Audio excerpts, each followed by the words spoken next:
Hello friends, ഇന്നത്തെ എപ്പിസോഡിൽ ശിവന്റെ പനിയെക്കുറിച്ചറിഞ്ഞ് അവിടേക്ക് എത്തിയ കമലൻ ശിവനുമായി സംസാരിക്കുമ്പോൾ തൽക്കാലം തനിക്ക് കുഴപ്പമൊന്നുമില്ല എന്നും നന്നായിട്ട് ഒന്ന് ആവി പിടിച്ച് ഒന്ന് പനിച്ചാൽ ഈ പനി അങ്ങ് മാറുമെന്നുമായിരുന്നു ശിവന്റെ അഭിപ്രായം. അത് കേട്ട് നിന്ന കമലൻ ശിവനോട് ഹോസ്പിറ്റലിൽ പോകാമെന്ന് നിർബന്ധിച്ചിട്ടും ശിവൻ അത് കൂട്ടാക്കിയില്ല. അപ്പോഴാണ് അരികിലേക്ക് എത്തിയ റാണി പറഞ്ഞത്, ശിവേട്ടാ, ഈ പനി അങ്ങനെ മാറുമെന്ന് എനിക്ക് തോന്നുന്നില്ല എന്ന് പറഞ്ഞപ്പോ എന്തായാലും നീ ഒന്ന് ചൂടുവെള്ളം ശകലം തിളപ്പിച്ച് തന്നാൽ മതി എന്ന് പറഞ്ഞതും അത് ചെയ്തു തരാമെന്ന് റാണി സമ്മതിച്ചു.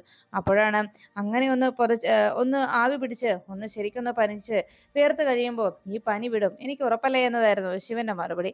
എല്ലാം കേട്ടു നിന്ന അരികിൽ നിന്നിരുന്ന കമലം പറഞ്ഞു, എന്റെ ആശാനെ, അതൊക്കെ പണ്ടത്തെ പനി അങ്ങനെയൊക്കെ ആയിരുന്നെങ്കിൽ. പക്ഷേ ഇപ്പോ അത്തരത്തിലുള്ള പനികളല്ല. കണ്ടില്ലേ, ഈ കൊറോണ വന്നതിന് ശേഷം ഇപ്പോഴത്തെ പനിയുടെ സ്വഭാവം തന്നെ മാറിപ്പോയില്ലേ. പണ്ടത്തെ പോലെ അത്തരം ചില ലൊട്ടിലൊടുക്ക് വിദ്യകളൊന്നും ഇപ്പോഴത്തെ പനി മാറില്ല എന്ന് മാത്രമല്ല, പകരം ജീവൻ പോകുമെന്നതാണ് ഇപ്പോഴത്തെ ഒരു അവസ്ഥ. അതാണ് സത്യവും എന്ന് പറഞ്ഞ് കമലൻ ശിവനോട് പറയുമ്പോ അത് കേട്ടാ ശിവൻ ചോദിച്ചു, എടാ, നീ വന്നത് എന്നെ ആശ്വസിപ്പിക്കാനോ അതോ എന്നെ പേടിപ്പിക്കാനോ എന്ന് ചോദിച്ചതും അതല്ല ആശാനെ എന്ന് പറഞ്ഞതും എടാ, എനിക്ക് കുഴപ്പമൊന്നുമില്ല എന്ന് പറഞ്ഞ് ശിവൻ കമലിനെ പറഞ്ഞയക്കാൻ ശ്രമിക്കുമ്പോ കമലൻ ചോദിച്ചു, ആശാനെ, ഞാൻ ഇന്നൊരു ദിവസം ആശാന് കൂട്ടായിട്ട് ഇവിടെ നിൽക്കാം, ആശാൻ തനിച്ചല്ലേ ഉള്ളൂ എന്ന് അന്വേഷിച്ചപ്പോ ശിവൻ പറഞ്ഞു, എടാ, അത് ശരിയാവില്ല. വീട്ടിലാണേലും അമ്മ തനിച്ചല്ലേ ഉള്ളൂ. അതും രോഗിയായ അമ്മയെ തനിച്ചാക്കിയിട്ട് നീ ഇവിടെ വന്ന് നിൽക്കണ്ട, നീ പൊയ്ക്കോ എന്ന് പറഞ്ഞ് കമലിനെ പറഞ്ഞയക്കാൻ ശിവൻ ശ്രമിക്കുമ്പോഴാണ് കമലിന്റെ അമ്മ ഫോൺ ചെയ്യുന്നത്. ദാ പറഞ്ഞു തീർന്നില്ല, അമ്മയുടെ കോള് വന്നു എന്ന് പറഞ്ഞ് കമലൻ കോൾ എടുത്തിട്ട് പറഞ്ഞു, എന്റെ അമ്മ, ഇതാ ഞാനിപ്പോ അങ്ങ് എത്താം. അമ്മ അമ്മ ബഹളം വെക്കണ്ട, ഞാൻ വരാം എന്ന് പറഞ്ഞ് കമലൻ ഫോൺ വെച്ചു. ആശാനെ, എന്നാ ഞാൻ ഇറങ്ങുവാം. എന്തെങ്കിലും ആവശ്യമുണ്ടെങ്കിൽ വിളിക്കണേ, വിളിക്കാൻ മറക്കരുത് കേട്ടോ എന്ന് പറഞ്ഞ് ശിവനോട് യാത്ര പറഞ്ഞ് കമലിൽ അവിടെ നിന്ന് ഇറങ്ങുമ്പോഴേക്കും ശിവൻ പറഞ്ഞു, നീ ധൈര്യമായിട്ട് പൊക്കോടാ, എനിക്ക് കുഴപ്പമൊന്നുമില്ല എന്ന് പറഞ്ഞ് ശിവൻ കമലിനെ പറഞ്ഞയച്ചു. ഈ സമയത്ത് ശാലിനി സത്യാമ്മയുടെയും വീട്ടിലേക്ക് മടങ്ങി വരുന്നത്. സത്യാമ്മ കണക്കൊക്കെ കൃത്യമായി രമണപിള്ളയോട് അന്വേഷിക്കുമ്പോൾ അതിൽ ഒരു 308 രൂപയുടെ കണക്ക് എവിടെയോ മിസ്സിംഗ് ആയതുപോലെ. അതിനെക്കുറിച്ച് ആലോചിച്ചിട്ട് രമണപിള്ള 300 രൂപയുടെ പെട്രോൾ അടിച്ചാണെന്നും പക്ഷെ 8 രൂപ എവിടെ പോയെന്ന് അറിയത്തില്ല എന്നും പറഞ്ഞതും അത് കേട്ടതും സത്യാമ്മ പറഞ്ഞു, അത് വല്ലോ കാണിക്ക വഞ്ചിയിലോ വല്ലോ ഇട്ടതായിരിക്കും, അതാ പിള്ള എഴുതാൻ മറന്നുപോയത്, അത് സാരയില്ല എന്ന് അറിയിച്ചപ്പോഴാണ് പിള്ള പറഞ്ഞത്, അതെ, ഈ കണക്കപ്പിള്ളമാർക്ക് ഒരു പ്രത്യേകതയുണ്ട് സത്യാമ്മ. എവിടെ എന്താണേലും ഇപ്പോ കടലിലെറിഞ്ഞാൽ പോലും ആറ്റിലെറിഞ്ഞാലും അളന്നെറിയണമെന്നാണ് പറഞ്ഞിട്ടുള്ളത്. അതാണ് ഈ കണക്കപ്പിള്ളയെ കുറിച്ച് സാധാരണ പറയുന്ന ഒരു പഴഞ്ചൊല്ല് എന്നെല്ലാം പറഞ്ഞ് അവർ സംസാരിച്ചു നിന്നപ്പോഴാണ് ശാലിനി അകത്തേക്ക് കയറി വന്നത്. ശാലിനി കയറി വരുമ്പോൾ അവിടെ എണ്ണി വെച്ചിരിക്കുന്ന പണം കണ്ടതും ശാലിനിയോട് അപ്പോഴേക്കും സത്യാമ്മ ചോദിച്ചു, അല്ല ശാലിനി, എന്താ ഇത്രയും വൈകിയത് എന്ന് അന്വേഷിച്ചപ്പോൾ ശാലിനി പറഞ്ഞു, കുറച്ച് ജോലി തിരക്കുണ്ടായിരുന്നു സത്യാമ്മേ, അത്യാവശ്യ ചില കാര്യങ്ങളുണ്ടായിരുന്നു എന്ന് മാത്രം ശാലിനി അറിയിച്ചു. അപ്പോഴാണ് സത്യാമ്മയുടെ മുന്നിലിരിക്കുന്ന പണം കണ്ട് ശാലിനി ചോദിച്ചത്, ഇതെന്താ സത്യാമ്മ, ഈ പണം ആർക്കെങ്കിലും കൊടുക്കാനുള്ളതാണോ എന്ന് ചോദിച്ചപ്പോൾ അടുത്ത് നിന്ന പിള്ളച്ചൻ പറഞ്ഞു, അല്ല ശാലിനി കുഞ്ഞെ, ഇത് ഇന്ന് പിരിച്ചു കിട്ടിയ പണമാ, ഇത് ആർക്ക് വേണമെങ്കിലും കൊടുക്കാം എന്ന് പറഞ്ഞു. അത് കേട്ടതോടെ ശാലിനി പറഞ്ഞു, അങ്ങനെയാണെങ്കിൽ എനിക്ക് 1,00,000 രൂപ വേണം സത്യാമ്മേ എന്ന് ആവശ്യപ്പെട്ടു. അതിനെന്താ, തരാലോ, എന്തിനാ എന്ന് ശാലിനിയോട് അന്വേഷിച്ചപ്പോഴാണ് ശാലിനി പറഞ്ഞത്, സത്യാമ്മേ, പപ്പിമോളുടെ സ്കൂളിലെ ക്ലാസ്സിലുള്ള ഒരു കുട്ടിയുടെ വീട് പണിക്ക് വേണ്ടിയാണ്. അതിന്റെ വീട് പണിക്കുള്ള ഫണ്ട് റെഡിയായി വരുമ്പോൾ കുറച്ച് താമസിക്കും. അതൊന്ന് തുടങ്ങി വെക്കാനാണ് ഈ 1,00,000 രൂപ. അത് വന്നു കഴിയുമ്പോൾ തിരിച്ചു തരാം എന്നറിയിച്ചു. അത് കേട്ടതോടെ ശാലിനി പറഞ്ഞു, തിരിച്ചു തരുന്നതും മേടിക്കുന്നതൊക്കെ തരുന്നവരുടെയും വാങ്ങിക്കുന്നവരുടെയും താല്പര്യം പോലെ, പക്ഷേ കൃത്യമായി പലിശ തന്നിരിക്കണം, അതിൽ യാതൊരു വ്യത്യാസവും പാടില്ല, അത് നൽകാമെന്ന് ശാലിനി സമ്മതിച്ചു. അപ്പോഴാണ് സത്യമ്മ പറഞ്ഞത്, പിന്നൊരു കാര്യം കൂടിയുണ്ട്, പലിശ, ആദ്യത്തെ മാസത്തെ പലിശ ഈ പണത്തിൽ നിന്ന്, ഈ 1,00,000-ത്തിൽ നിന്ന് എടുത്തിട്ടേ തരുവുള്ളൂ, അതിന്റെ ഒരു കുറവ് ഈ 1,00,000-ത്തിൽ ഉണ്ടാവുകയും ചെയ്യും എന്നറിയിച്ചപ്പോൾ ശാലിനി അതും സമ്മതമാണെന്ന് പറഞ്ഞു. ഇനി മറ്റെന്തെങ്കിലും ആവശ്യമുണ്ടോ, വല്ല ചെക്ക് ലൂഫോ മറ്റോ തരേണ്ടതുണ്ടോ, എന്തെങ്കിലും എഗ്രിമെന്റിൽ വല്ലതും സൈൻ ചെയ്യേണ്ടതുണ്ടോ എന്ന് ശാലിനി ചോദിച്ചപ്പോഴേക്കും സത്യമ്മ പറഞ്ഞു, ഒരു ബ്ലാങ്ക് ചെക്ക് എഴുതി തരണം, അത് നിർബന്ധമാണ്, പിന്നെ വേറൊന്നും വേണ്ട, കാരണം കളക്ടറല്ലേ, ഞങ്ങൾക്ക് വിശ്വാസമാണ് എന്ന് ശാലിനിയോട് സത്യമ്മ പറഞ്ഞു. അതിനുശേഷം ശാലിനിക്ക് ചായ എടുക്കാനായി പൊന്നിയെ വിളിക്കുകയും ചെയ്തപ്പോഴേക്കും സത്യാമ്മയോട് ശാലിനി പറഞ്ഞു, എന്നാ നാളെ രാവിലത്തേക്ക് മതി സത്യാമ്മയെ, ഞാൻ പോകാറാകുമ്പോൾ തന്നാൽ മതി എന്ന് പറഞ്ഞ് ശാലിനി വേഗം മുറിയിലേക്ക് പോകുമ്പോൾ പൊന്നി അവിടേക്ക് എത്തി. എന്താ സത്യാമ്മ എന്ന് ചോദിച്ചു. ശാലിനി വന്നിട്ടുണ്ട്, ശാലിനിക്ക് ചായ എടുക്കുക എന്ന് സത്യാമ്മ പറഞ്ഞ് പൊന്നിയെ പറഞ്ഞയച്ചു. പൊന്നി പോയ സമയത്ത് ഉടനെ അടുത്ത് നിന്ന പിള്ളച്ചേട്ടൻ ചോദിച്ചു, അല്ല സത്യാമ്മ, ഞാൻ ഒരു കാര്യം ചോദിച്ചോട്ടെ എന്ന് ചോദിച്ചതും എന്താ എന്താ പിള്ളേ എന്ന് സത്യാമ്മ അന്വേഷിച്ചു. അപ്പോഴാണ് പിള്ളച്ചേട്ടൻ ചോദിച്ചത്, അല്ല സത്യാമ്മേ, ഇത് അമ്മായിയമ്മയും മരുമകളും തമ്മിലുള്ള പണമിടപാടല്ലേ, അപ്പോ അതിൽ പലിശയുടെ കാര്യമുണ്ടോ എന്ന് ചോദിച്ചപ്പോഴേക്കും സത്യഭാമ പറഞ്ഞു, എൻ്റെ പിള്ളേ, അമ്മായിയമ്മയും മരുമകളും വേറെ, പലിശ ഇടപാടും പണം കൊടുപ്പും വേറെ. അതുകൊണ്ട് അതും ഇതും തമ്മിൽ കൂട്ടിക്കലർത്തേണ്ട കാര്യമില്ല. പിന്നെ കുറച്ചു മുമ്പ് പിള്ള ഒരു പഴഞ്ചൊല്ല് പറഞ്ഞിരുന്നല്ലോ, അത് ഇവിടെയാണ് കൃത്യമായിട്ട് ഉപയോഗിക്കേണ്ടത്. ആറ്റിക്കളഞ്ഞാലും അളന്ന് കളയണമെന്നുള്ളത് മനസ്സിലായോ എന്ന് പറഞ്ഞ് പിള്ള ഈ പണം എടുത്തു വെച്ചോ, നാളെ രാവിലെ ശാലിനിക്ക് കൊടുക്കാം എന്ന് പറഞ്ഞ് അവിടുന്ന് സത്യാമ്മ എഴുന്നേറ്റ് പോയപ്പോഴേക്കും ഉടനെ പിള്ളേച്ചൻ ആലോചിച്ചു, അപ്പോൾ സ്വന്തം വീട്ടിൽ പണം കൊടുത്താലും പലിശ കൊടുക്കണം, ഇപ്പോഴാ ശരിക്കും നമ്മൾ പലിശ പിരിവുകാരായത് എന്ന് പറഞ്ഞ് പിള്ള ആലോചിച്ചങ്ങനെ നിന്നു.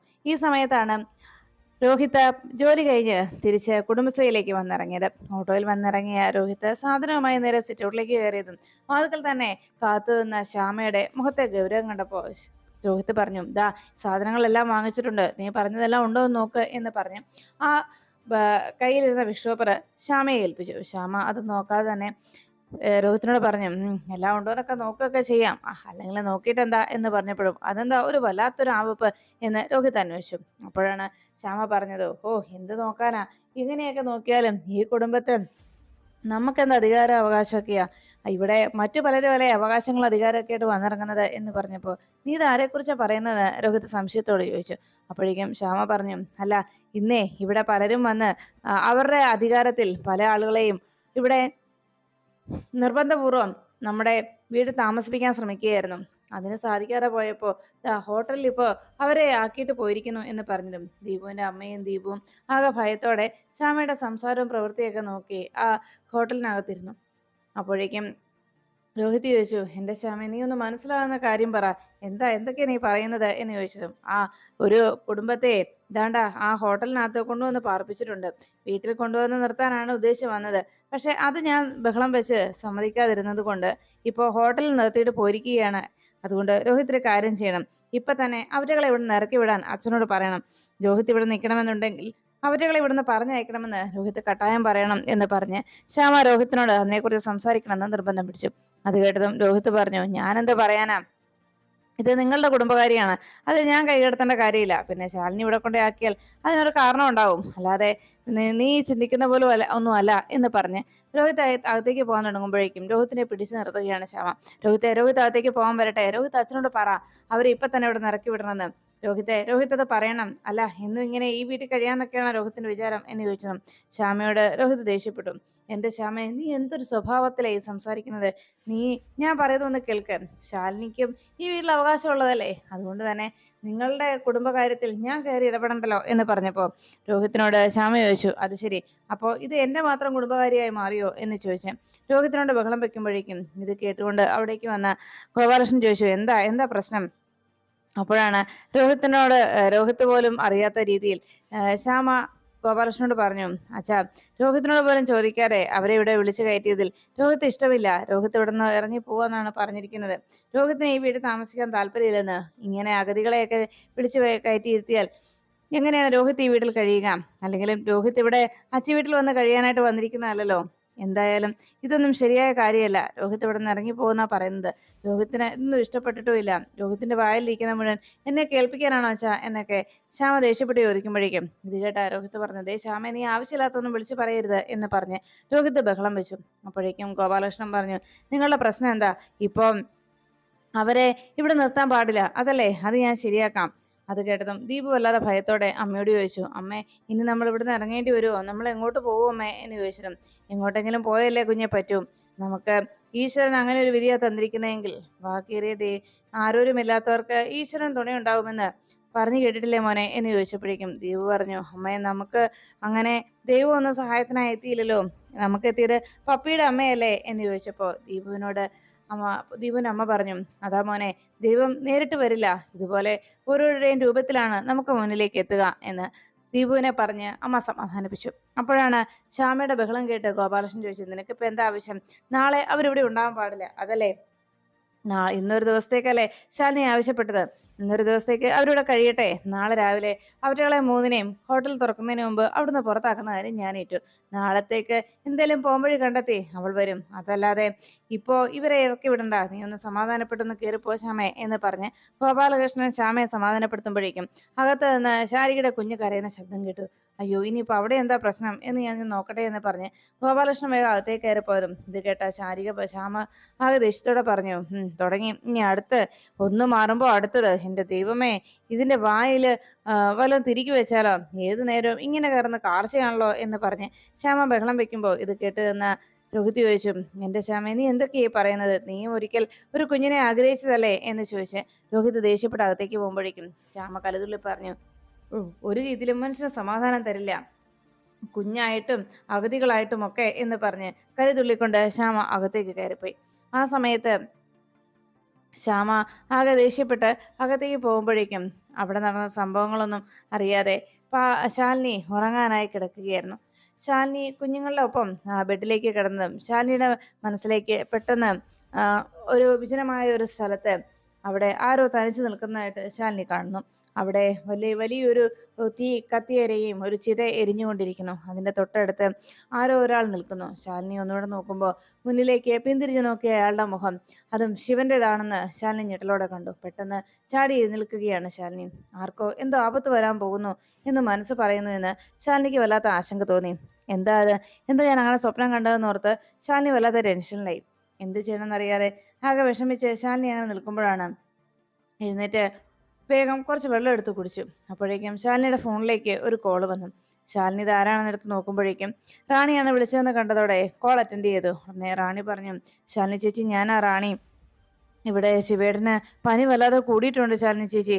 എന്ത് ചെയ്യുമെന്ന് എനിക്കറിയില്ല. ഇവിടെയാണെ അമ്മയ്ക്ക് സുഖമില്ലാതിരിക്കുക. ഞാൻ തനിച്ചേ ഉള്ളൂ, അച്ഛൻ ഇവിടെ ഇല്ല എന്ന് പറഞ്ഞപ്പോ ശരി, ഞാൻ ഇപ്പൊ തന്നെ എത്താം എന്ന് പറഞ്ഞ് ശാലിനി വേഗം തന്നെ ഫോൺ വെച്ചിട്ട് ശിവന്റെ അരികിലേക്ക് പോകാൻ തീരുമാനിച്ചു. ഈ സമയം ശിവൻ ആകെ പനിച്ചു വിറച്ച് ഒന്നിനും വയ്യാതെ അങ്ങനെ കിടക്കുമ്പോൾ ശാലിനി വേഗം വണ്ടിയെടുത്ത് സ്വയം ഡ്രൈവ് ചെയ്ത് അവിടുന്ന് പുറപ്പെട്ടു. ഈ സമയത്താണ് പ്രകാശ് ചന്ദ്രയെ കാണുവാനായി മാണിക്കോത്ത് വീടിനടുത്തേക്ക് എത്തിയത്. അവിടെ വന്നിട്ട് പ്രകാശ് വേഗം ചന്ദ്രയുടെ ഫോണിലേക്ക് വിളിച്ചു. ചന്ദ്ര, ഞാനിവിടെ താഴെയുണ്ട്. ഈ സെക്യൂരിറ്റി ഇവിടെ ഉള്ളത് കൊണ്ട് അയാൾ എന്നെ അകത്തേക്ക് വിടില്ല എന്ന് പറഞ്ഞപ്പോ ചന്ദ്ര പറഞ്ഞു, പ്രകാശ് ഇപ്പൊ ഇങ്ങോട്ട് വരണ്ട. പ്രകാശ് ഒരു കാര്യം ചെയ്യേ, ഏട്ടന്റെ അടുത്തേക്ക് ഒന്ന് പോകാൻ പറ്റുമോ? ഏട്ടന് പനി കൂടുതലായിട്ട് വയ്യാതെ കിടക്കുക. റാണി വിളിച്ചിരുന്നു. ഏട്ടന് വല്ല പനി കൂടി, ഒന്ന് ചെന്നൊന്ന് നോക്കുവോ? എൻ്റെ ചേട്ടനെ എന്താ പറ്റിയെന്നൊന്ന് പോയി അന്വേഷിക്കുവോ എന്ന് ചോദിച്ചതും പ്രകാശ് പറഞ്ഞു, അതിനെന്താ, ഞാൻ പോകാലോടോ. അതില് താൻ ടെൻഷൻ ആവൊന്നും വേണ്ട. ശിവേട്ടന്റെ അടുത്ത് ഞാൻ പൊക്കോളാം. അല്ല, ഞാനന്ന് വന്ന വീട്ടിലാണോ എന്ന് ചോദിച്ചപ്പോഴേക്കും അതെ, ആ വീട്ടിൽ തന്നെയാ ഏട്ടനുള്ളത്, അങ്ങോട്ട് ചെന്നാൽ മതി എന്ന് പറഞ്ഞു. ശരി, ഞാൻ ഇപ്പോൾ തന്നെ പോകാമെന്നും പ്രകാശ് പറഞ്ഞതും ഒന്നുമല്ലെങ്കിലും ശിവേട്ടൻ എൻ്റെ കൂടി ചേട്ടനല്ലേ, അപ്പോൾ ചേട്ടനെ നോക്കേണ്ട കടമ എനിക്കുണ്ടല്ലോ എന്ന് പ്രകാശ് പറഞ്ഞതും ചന്ദ്ര പറഞ്ഞു, താങ്ക്സ് പ്രകാശ് എന്ന് പറഞ്ഞതും ഇത് നമുക്കിടയിൽ ഇങ്ങനെ ഒരു താങ്ക്സിന്റെ ആവശ്യം ഉണ്ടോടോ? ഇത് ശിവേട്ടൻ എന്റെയും ചേട്ടനല്ലേ, ഞാൻ നോക്കിക്കോളാം, താൻ വിഷമിക്കാതെ, ഞാൻ ചെന്നിട്ട് തന്നെ വിളിക്കാം എന്ന് പറഞ്ഞ് പ്രകാശ് ഫോൺ വെച്ചു.